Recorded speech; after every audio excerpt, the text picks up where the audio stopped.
घरच्या घरी पास्ता बनवायची अगदी सरळ सोपी पद्धत. पास्ता पहिल्यांदा चांगला उकळून घ्यायचा आणि त्यानंतर तो एका गाळणीमध्ये काढून घ्यायचं, त्यातलं पाणी सगळं वितळून टाकायचं म्हणजे पास्ता, आणि त्यामध्ये जरासं तेल किंवा मीठ टाकू शकता म्हणजे पास्ता चिकटत नाही. त्यानंतर एका बाजूला कढईमध्ये आपण कढई तापल्याच्या नंतरला तेल टाकायचंय. तेल जरा चांगलं कडक झालं की त्यामध्ये आपल्याला आवडीच्या असलेल्या आपण भाज्या टाकणार आहोत. त्यामध्ये आपण आता मला आवडणाऱ्या भाज्या मी टाकल्यात. सिमला मिरची, कांदा, टोमॅटो आणि सिमला मिरची. तर ह्या तिन्ही भाज्या आपण तेलामध्ये मीडियम फ्राय करून घ्यायच्या आहेत. म्हणजे मीडियम फ्राय केल्याच्या नंतर त्या क्रंची लागतात, जास्तही पूर्ण फ्राय करून घ्यायच्या नाहीत. तर पहिल्यांदा आपण कांदा टाकूया आणि नंतर बाकीच्या सगळ्या भाज्या टाकूया.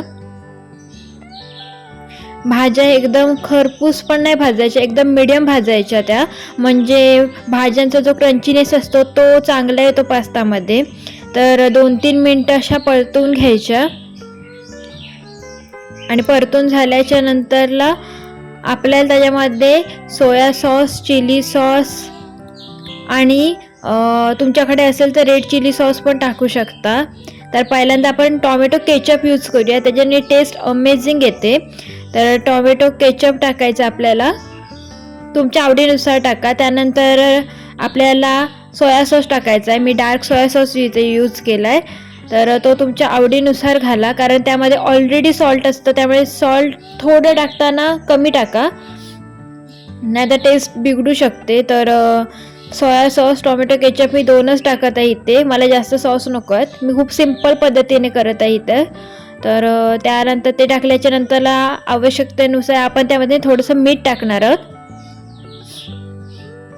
आणि त्यानंतर पास्ताचं थोडं पाणी असतं ते त्यात थोडं टाकायचं आणि मग त्यामध्ये आपण हा पास्ता टाकायचा. चांगला मस्तपैकी शिजायला ठेवायचा तो 2-3 मिनटं, कारण ऑलरेडी तो शिजलेला असतो. तर खूप छान प्रकारे हा पास्ता झालेला आहे आणि आता आपण तो सर्व करूया.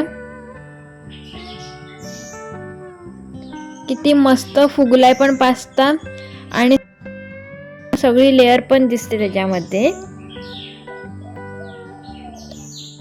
तर तुम्ही पण अशा घरच्या घरी सोप्या पद्धतीने पास्ता बनवू शकता. Thanks for watching my videos.